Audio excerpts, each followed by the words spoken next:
Jane will be back in a moment, so there we go. All right. Okay, so has anyone got anything they'd like to ask or share to start with? I have a few questions. Okay. Well, I've been reading Ian Clayton's book on realms of the kingdom, Yeah. and Lord has been talking to me a lot this year about the heart, and he mentioned very briefly about the four chambers of the heart, Yeah. and I'm looking at intimacy in particular and just going deeper, and he mentioned the first one being the dance floor. What are the other three?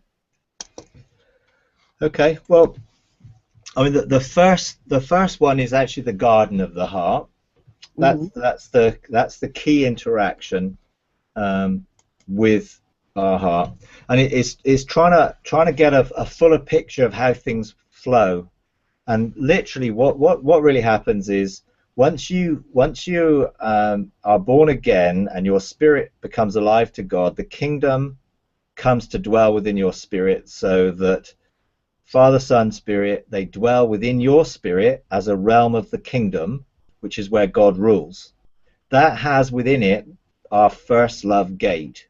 You know, where Jesus in Revelation 3:20, behold, I stand at the door and knock. That's what he's knocking on from beyond in the kingdom into our spirit.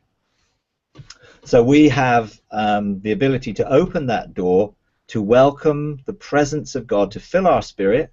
So the Holy Spirit as the river of life, Jesus, the Father, and we can engage them within our spirit. And that's where intimacy really takes place. That's where first love, where we embrace and are baptized deeper into Father, Son, and Spirit. And there's lots of experiential engagement there within our own spirit. Our spirit has senses or gates that flow into the soul. And so our subconscious mind, which is our heart, that actually is where the garden and the four other aspects of engaging within our soul are. So it's literally the garden of our heart corresponds to the garden of that Adam and Eve had to tend and cultivate, which was flowing from the river of life, which just came from Eden, the garden of God, which is in the realms of heaven, and those two realms overlapped.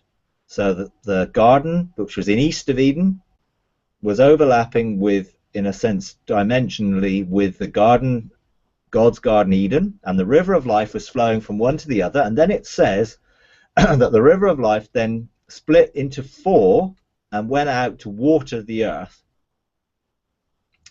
So subsequently, having access to Eden was blocked because of sin, then now our spirit is the access to the garden of God in Eden, in heaven, through the river of life that flows into our spirit. But for it to actually flow into our life and out of our life, it has to flow through the garden of our heart. And then we are responsible to look after and tend that garden. And if you think of the parable of the sower, Jesus said that there are four soils of the heart, and those are the soils in our garden that we have to make sure we deal with, so that we have good soil that we can then cultivate and tend and look after our garden and develop the intimacy with God there, so that that engages our soul and begin to transform our soul. And again, the scripture that will help you with that is Psalm 23. The Lord is my shepherd, I shall not want. He makes me lie down in green pastures beside quiet waters. That's the garden of my heart. And in other scriptures, it's, you know, we are described as a garden, a well-watered garden.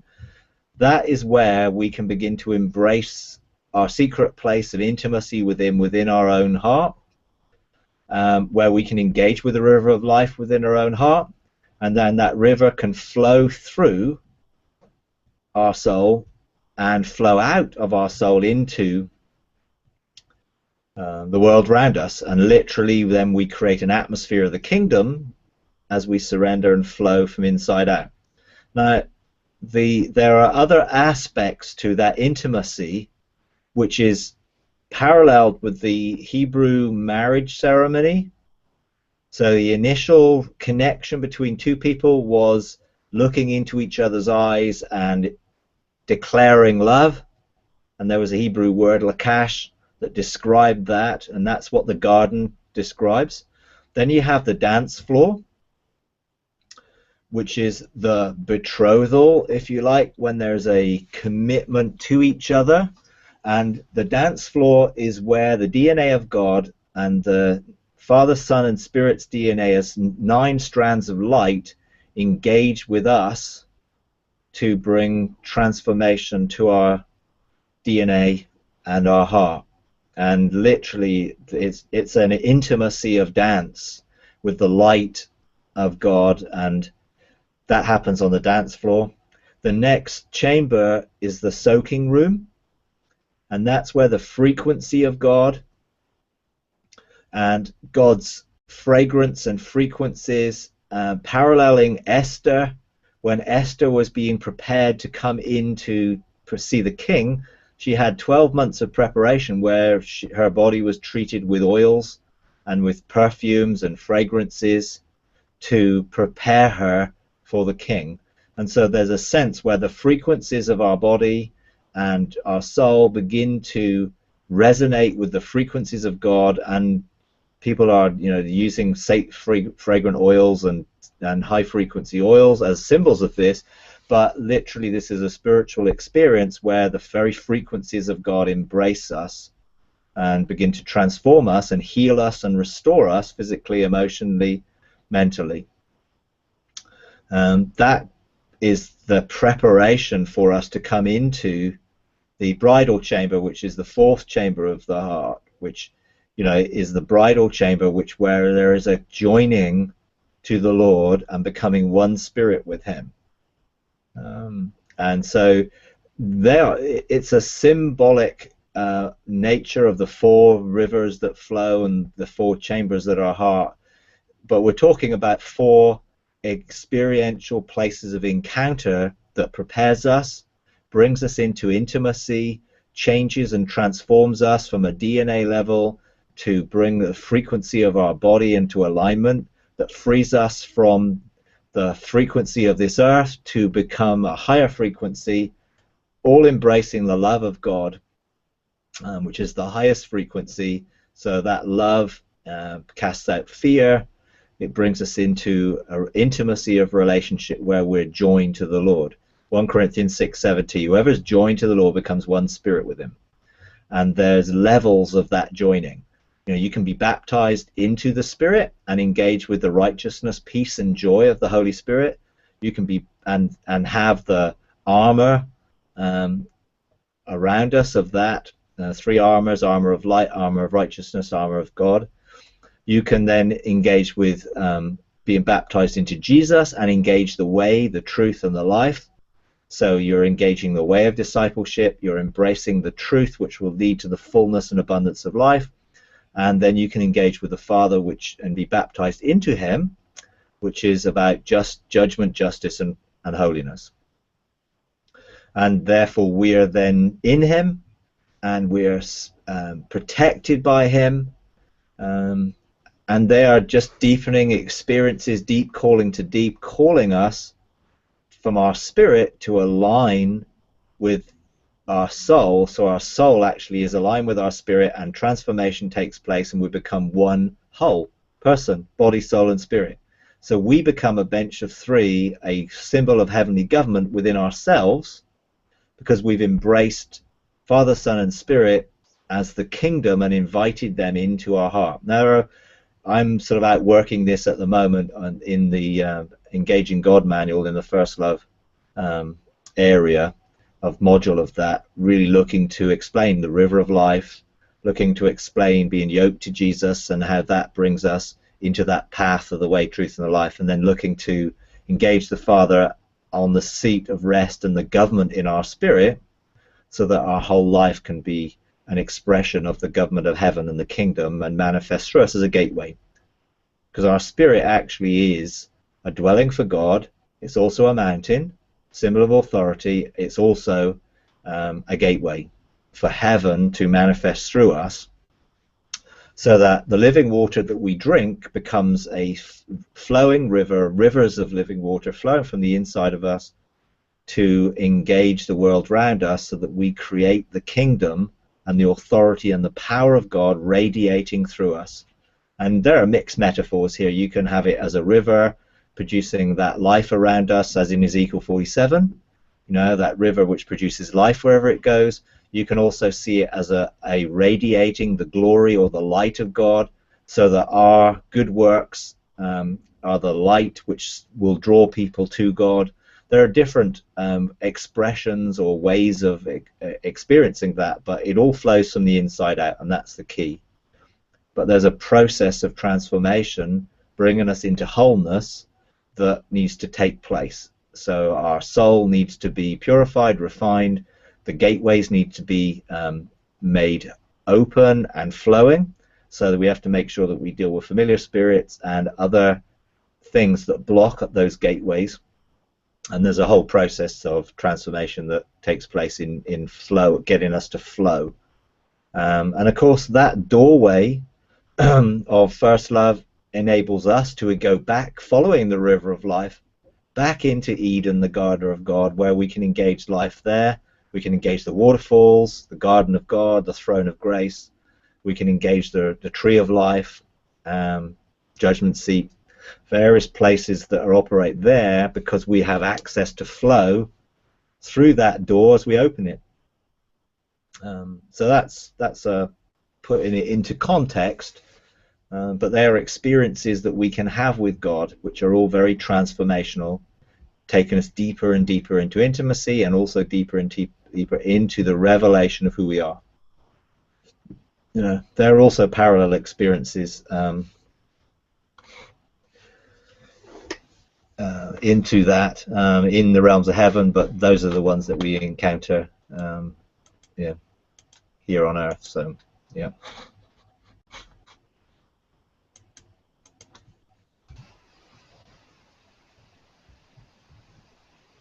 Can't hear you, Christine. Yeah, just unmute yourself. Yeah, there you go. No, I was saying that thank you so much for answering. That's a mouthful. There's so much, though, of what you said that resonated. Resonated with what I feel that I'm already learning, and some of what I feel like I've already experienced, probably not in the kind of detail in which you've just explained it, but so much of it wrong true for me, if that makes sense. Yeah, sure. I think if I may be allowed to ask one more question, Sure. would you be able to speak to someone and know where they are in terms of their level of intimacy based on what you've just described? Well, I mean, I can talk to someone and listen to where their testimony are, and I can discern from where their testimony are to where they are. But there's a difference between having experiences and having those encounters in experiences than actually having the ability to re-engage in any of the pathways that are in our life and in the realms of heaven. Because to develop those pathways, you have to practice and engage voluntarily, so that there's somewhere you can step back in.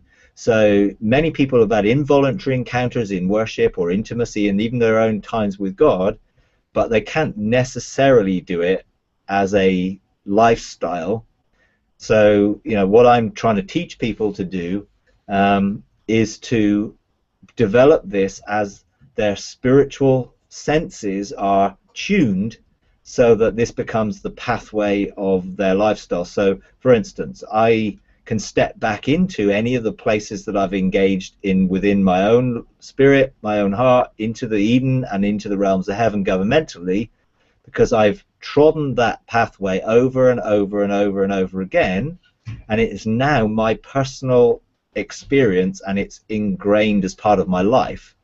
It's my testimony that gives me access whenever I want to.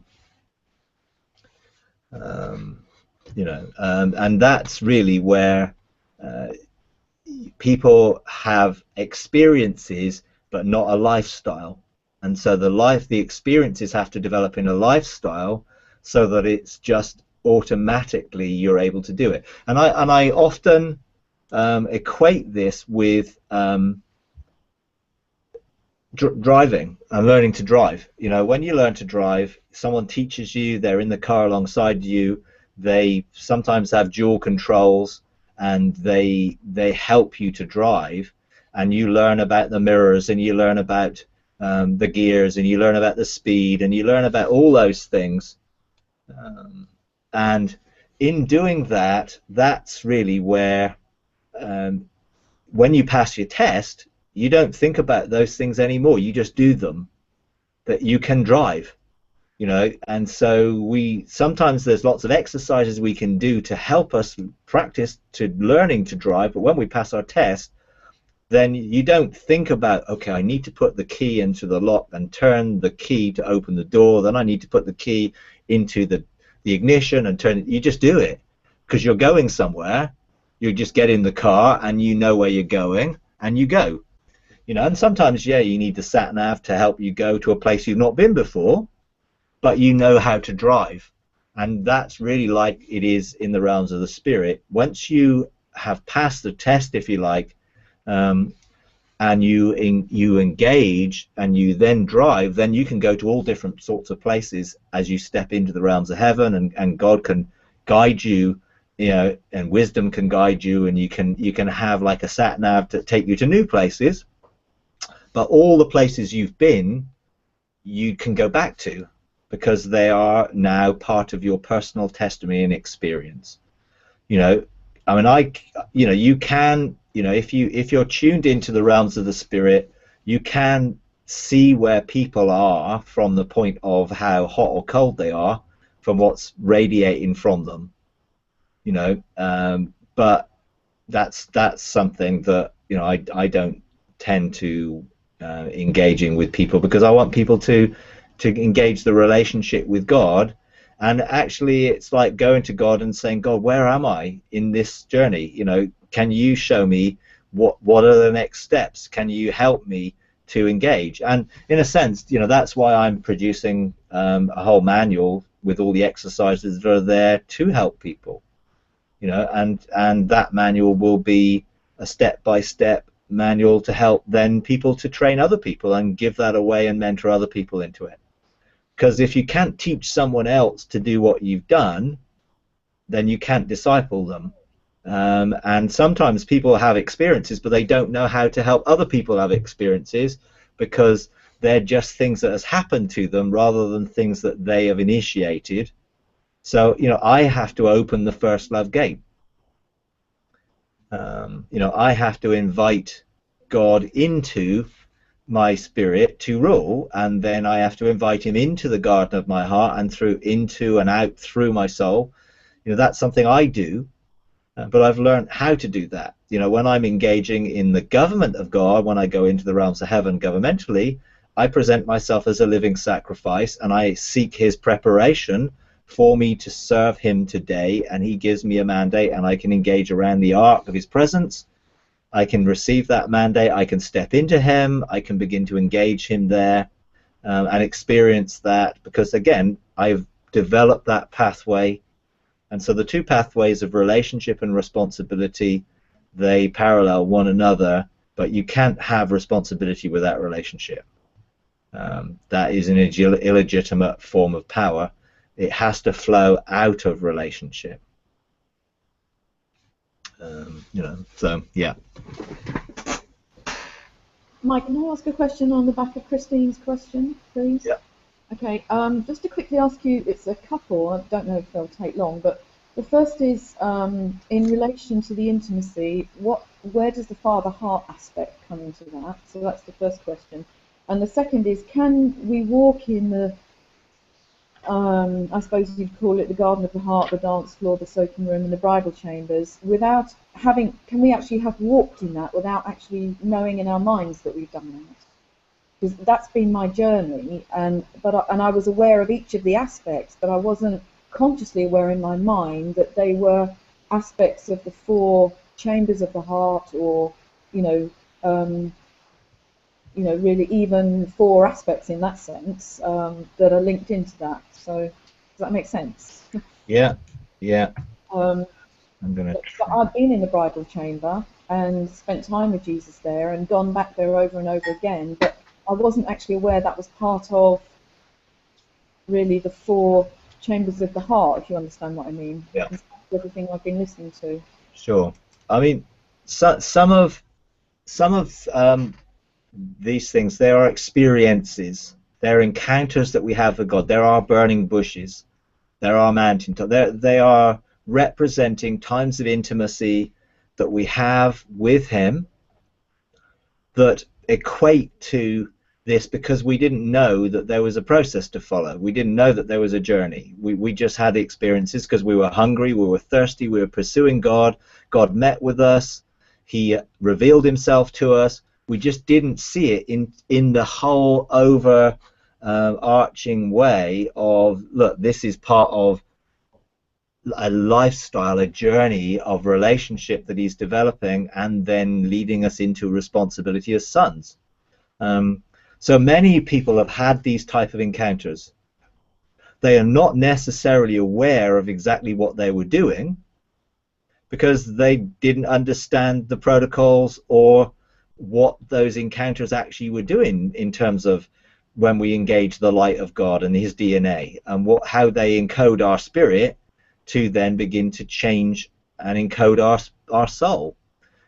That was happening. Revelation was imparted to our spirit that we probably weren't cognitive of, but we received revelation, and some of those were very emotional connections. There was quite very intimacy, but we weren't totally sure exactly what was going on. We just had the encounter and the experience.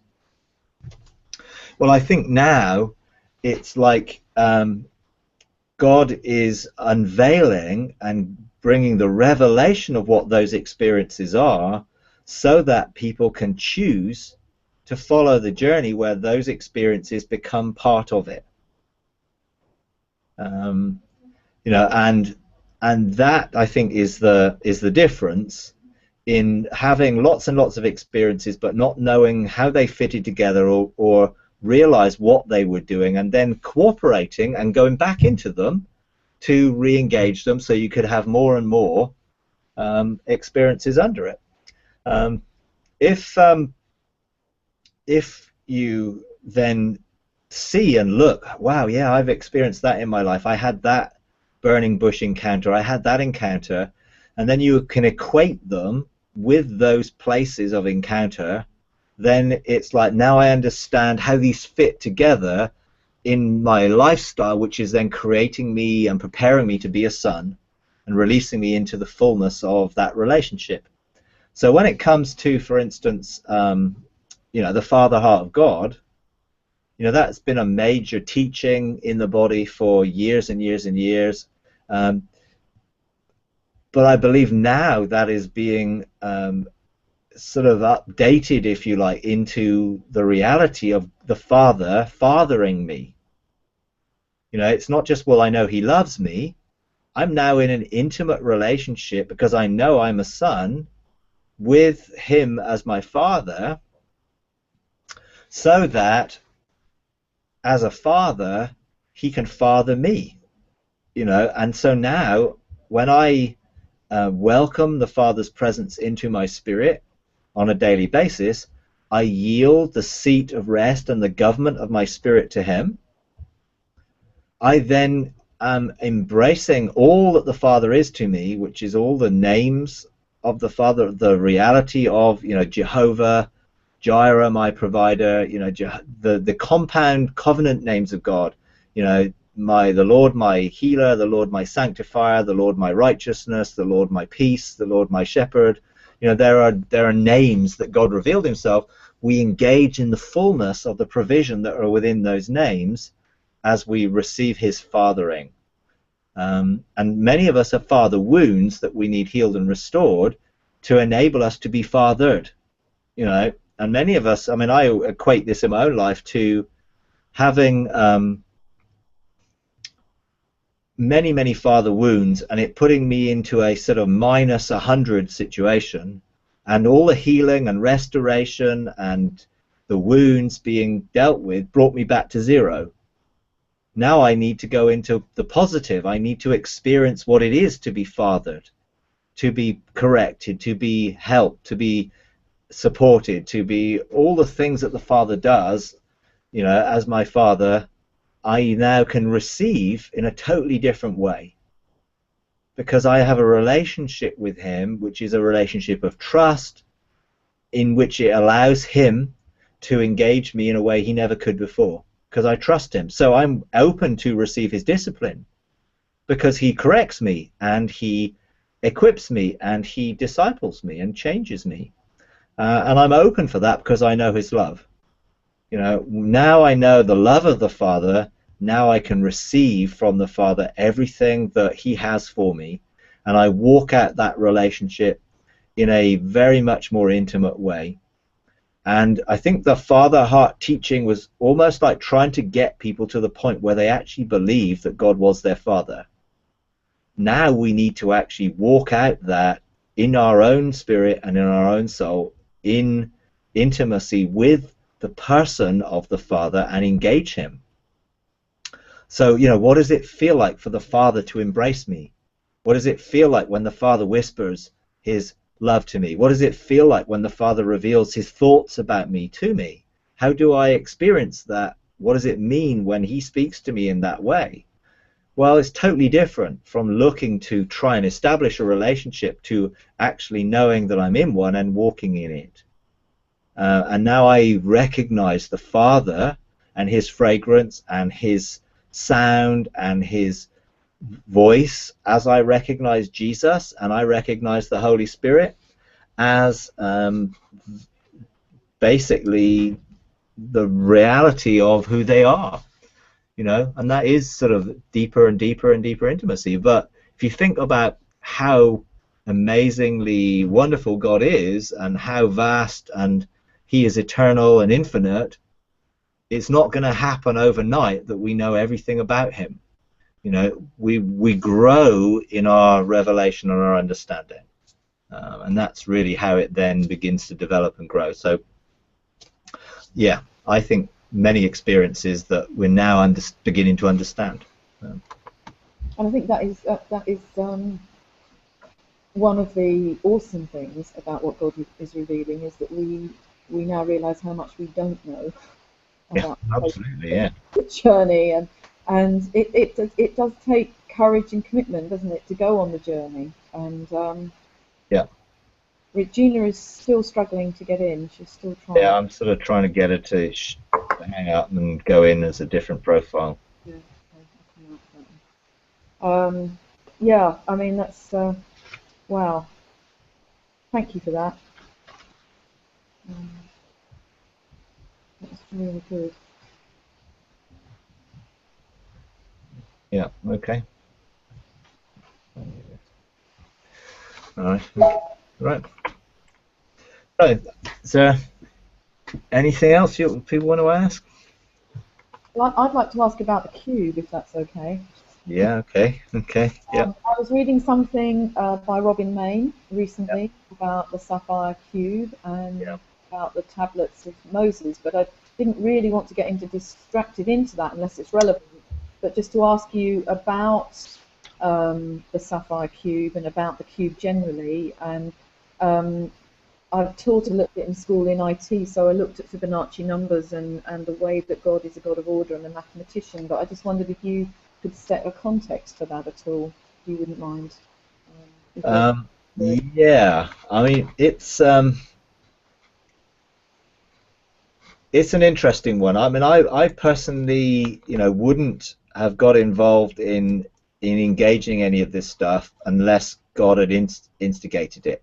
You know, I don't sort of chase after things that other people put out there unless my spirit resonates. And for instance, I mean, I had encountered the Sapphire cube, and I had encountered the whole aspect of Metatron's cube and what it meant before I'd heard anyone else start to talk about it. And then several people started saying, I'm seeing these pictures, I'm seeing these geometric shapes, you know, what is it, what's going on, you know, what are they, you know. And in doing that, what happened initially with me, I had an encounter in a sapphire cube. I mean, literally in a cube, multifaceted blue, intense place of revelatory facets, which I was just looking into one of them, and it was like, wow, you know. And that cube, and a number of other people here also had the same, you know. So there was I knew God was up to something because there were similar experiences. We as a leadership went into an encounter where we stepped into heaven to engage something, and when we engaged back out, 4 or 5 of us had seen the same geometric type shapes from different perspectives, but we saw them. And some of those shapes are what made up Metatron's cube. I mean, I personally didn't know what that was at the time. I didn't fully understand that, but I saw some of these things, and I mean, some of the actual shapes of them are, you know, broken down, are the different shapes of the cube. And when you look into it, you can actually see these different sacred geometric shapes. Now, the actual cube itself looks something like that. I've got sort of some other types of demonstration of the cube and how it fits together.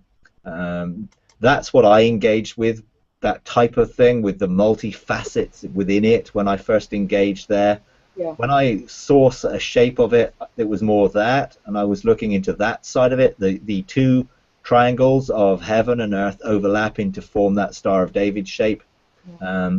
And you can look into it and you see there the 3 aspects of government. You can see different triangles. It's all about government. And these spheres, and there are 13 spheres within the governmental connection which draw those shapes, and they're governmental spheres within the realms of heaven. They're multi-dimensional. Now, you know, what does all that mean? Well, that's the question. And you can sort of draw all sorts of engagements or meanings into what it means, but the reality is Metatron is the timekeeper and the key keeper of the realms of heaven. He is one of the chief of the order he's the chief of the order of the chaos living creatures, and he's been given the keys to unlock times and seasons. And so the aspect of what this really means is how the government of God is orchestrated, how the patterns of government in the different spheres and the realms of heaven are connected. And of course, you know, you can see this in, you know, Fibonacci number sequences, and how the geometry of phi and how that basically shapes the whole of the created order. And this goes right down to the macro scale and the micro scale. So the whole of the spiral galaxies are all formed after Fibonacci number sequences, after phi, the golden mean is another way of looking at it. Also, you know, the forces that hold together the fabric of space-time are formed in accordance to those sequences. And I mean, there's a really interesting TED lecture which someone posted, which this guy's talking about forces that hold all the dimensions together, and when he drew all these forces out, it produced the same shape, you know. And it was like, okay, this is something which is right in the fabric of everything, and it's being unveiled. Now, why is God unveiling it? Because he is. I mean, people are independently seeing these sort of shapes, are beginning to see the colors that are associated with different ways of engaging, but they are being unveiled. And I believe it's because God is wanting us to learn again how to understand how creation was ordered, and how, as sons, we are going to recreate this. You know, we are going to be responsible for engaging in the different dimensions and creating and ruling galaxies and different things in the age to come. So we need to understand how the kingdom functions. And there are many shapes of 3s and 4s and 12s and 7s and different numbers that make up the government of God and how God's government works together. And I believe some of this is drawing us to go into that. Now, when Moses was, standing before God, and God was on the sapphire pavement, if you read in Exodus, there's a sapphire throne that's there, and he was given a sapphire cube, and that sapphire cube contained the record of God's governmental purposes for mankind. Now, of course, they messed up by rejecting it, and that cube was smashed. And then Moses, using tablets of stone, created the 10 Commandments. The revelation that he was given were patterns that formed the tabernacle and the various legal systems of how Israel was to operate. But the full revelation of heavenly governmental trading and authority and how the governmental systems worked was obviously not given because of their insistence to follow the golden calf. So now I believe God is opening that back up and to give it to us as his people, to begin to understand how the laws of Zion function and how the government of God outworks.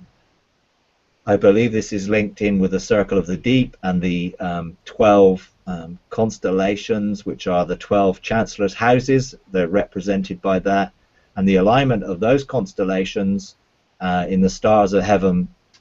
And I'm not just talking about the physical stars. I'm talking about the dimensional alignments of the 4 sets of 3 houses to create the circle of the deep and to release the fullness of heavenly government. It's a lot going on there right now. There's a lot of preparation taking place in the realms of heaven. I'm engaging with those 12 houses. I'm up to number 11. Just to try to understand the protocols, and they're so multi-dimensional. I mean, they will apply to what we're doing here and now in bringing heaven to earth and setting up cities of refuge and establishing the kingdom on earth as it is in heaven. But they're also multi-dimensional. There are mysteries within the darkness that have yet to be unveiled and brought into the light that have never ever been seen anywhere. And I've sort of been looking into that place and seeing, well, how are these going to be released?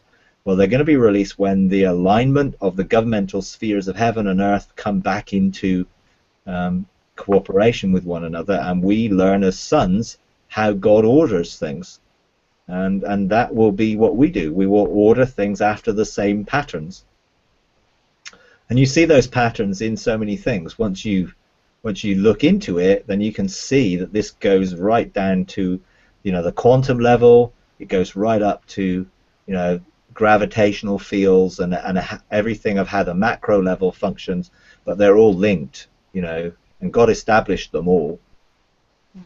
And he's giving revelation of how his sons will do the same. Yeah. But for me, I've only gone there because God opened up that, and people kept asking me as well. I've only gone there because of that. God led me there. It's not something I particularly was interested in.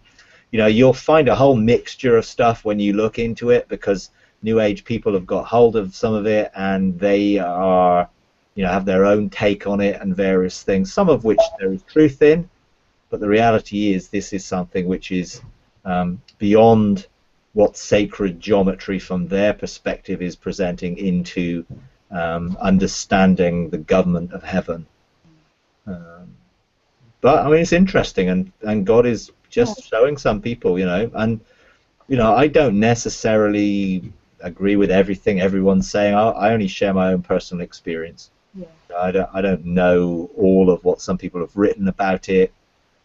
From my experience, I can share what I've encountered and where it's led me, and what it's opened up in terms of the journey to engage deeper and to go deeper into some things that God's unveiling right now. But yeah, I mean, That's why I was asking, because when 2 years ago, when God gave me Aaron's rod, which I think I mentioned a while ago, I was given a sapphire at the same time, and since then some things have been opening up, but it wasn't. It was kind of it's on the periphery of what I'm doing at the moment, so I'm not really kind of pursuing it for its own sake. I was just aware that the sapphire was a sign. I didn't know what it meant, and the rod came first and then the sapphire, and the sapphire was a shared thing, and I had to deal with it appropriately, but because someone else was involved but that's why I was, you talked a bit about, I think you said something about blue shift last time, or something like that, and releasing the sound as blue light. And so I just wanted to ask you how the cube was really linked into that. So, yeah, I think it is, but for me, it's about the governmental spheres. So when I'm releasing blue wavelengths and frequencies of light, it's to draw people to the sound that's contained within those wavelengths that will draw people to government and draw people to their governmental places to cross over into this whole order that operates on the other side of the veil. That's really what I'm doing. 5 years ago, when I first started encountering heaven, God gave me a blue stone, a large blue stone. Now, I didn't think of it as a sapphire. I just saw it as a blue stone. He called it the Stone of Destiny, and he told me if I looked into it, I could see into other realms. So I began to look into it, and that's the first time I ever saw mountains, was when I looked into that stone, and it took me to show, and I went in and saw mountains and saw different aspects of government. And I still have that stone, and I can still look into it. Most of the things that I'm looking into, I've been to, but sometimes when I feel led, then I look, and it opens up some other things. That was just something God gave me. I had no understanding 5 years ago of what that meant or how to really to understand it. Certainly had no understanding of Metatron's cube or anything like that. But it's interesting that God, even there, gives you experiences or forerunners of things that then later on you think, well, oh yeah, I remember that. Yeah, that was why it was a blue stone, because this is something that's connected, the whole blue color, the shift which was in that blue color, the blue light that we contain when we're in the realms of heaven. I've seen God's face, his actual person, as blue, and sort of wisdom is blue. Blue seems to be, wisdom's pillars always appears blue to me. It seems to be a very key color. That's the color that seems most I connect to most. But it's one of those things. It's like, okay, what does that really mean? Just go with it. I mean, I just follow the leading of the Spirit, and God reveals what He needs to reveal as I'm hungry and desiring for more, and as I pursue Him for more, He unveils things, and then they come together. Sometimes it's like it takes 3 or 4 different sorts of encounters that then triggers. Oh, these are connected, and I see the connections. Having had the experiences. But now I do look for patterns. I have an eye to see patterns of connections now. And I now actually proactively look for symmetry and to look for patterns and geometric patterns and governmental patterns hence I'm sort of seeing some things, different parts of the world which are outworkings of that, or the beginnings of it, but 5 years ago I would have had no clue. So it is a journey of discovery that we come into, and we begin to realize that, our spirit has received a lot more than our mind has yet.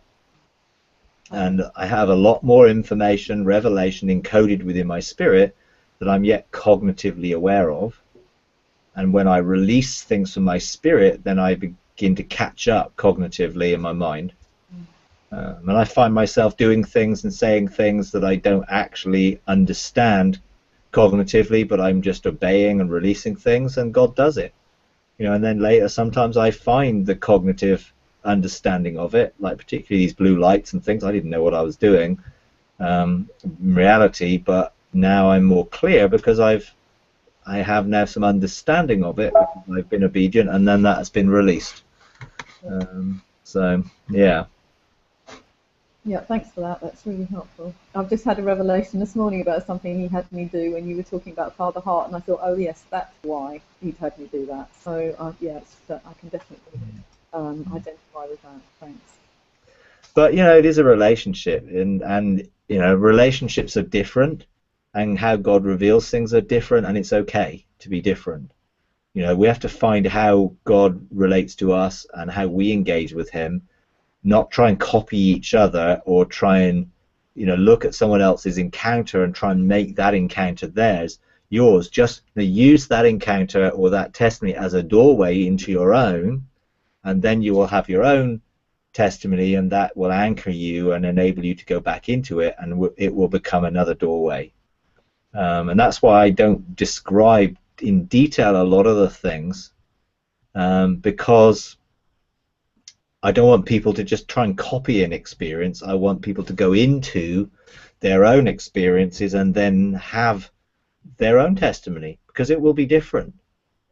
That what you see, the symbolism of it, will be different for you than me, because of you are different from me, and you're designed that way, and certain things will have great meaning to you where they wouldn't to me, and vice versa. Yes, there are actual places in the realms of heaven, but even when we encounter them, we often encounter them in a prophetic way to reveal to us something of the encounter that we can relate to. If it's so beyond our frame of reference, it's hard to relate. And sometimes recently, and I've been engaged in some places pretty much out of my frame of reference, and it's been very difficult. I've needed wisdom to help, and I've needed to meditate a lot around it to be able to get some sort of understanding of it. Whereas other things have been really easy to understand because it's just been, oh yeah, because I have sort of a biblical symbolic background. Once you step outside of things that are just in the Bible into the things that are in the realms of heaven, obviously some of that is beyond our present experience, and you just have to then use the relational engagement with God to make sure that you're following the right path. Obviously, you don't want to be led astray, but there's no reason to think, well, I'm in the realms of heaven, why there's going to be something that's going to lead me astray. It's just I need to make sure that it's anchored in relationship, and then out of that relational engagement, just let the revelation be released, and then continue to pursue it. It's like the desires of my heart are set on something that God has asked me to do, and I keep pursuing it, and those desires will draw me deeper and deeper into it, and then the engagements then open up that for me to understand it, because I have to be able to teach it to other people. So I need part of my redemptive gift is to understand how things work and how they function, to try and help other people understand them. Other people just go and engage them. Great, that's great for them. I have a responsibility, and part of that in terms of my government is to release understanding of that revelation so people can can engage it themselves, which means it's different for me in that way. But we're all different. We all have to find out it works for us. Yeah. Yeah, no, that's really helpful. Thank you. Okay, you're welcome. Okay, we'll better leave it there because I've got another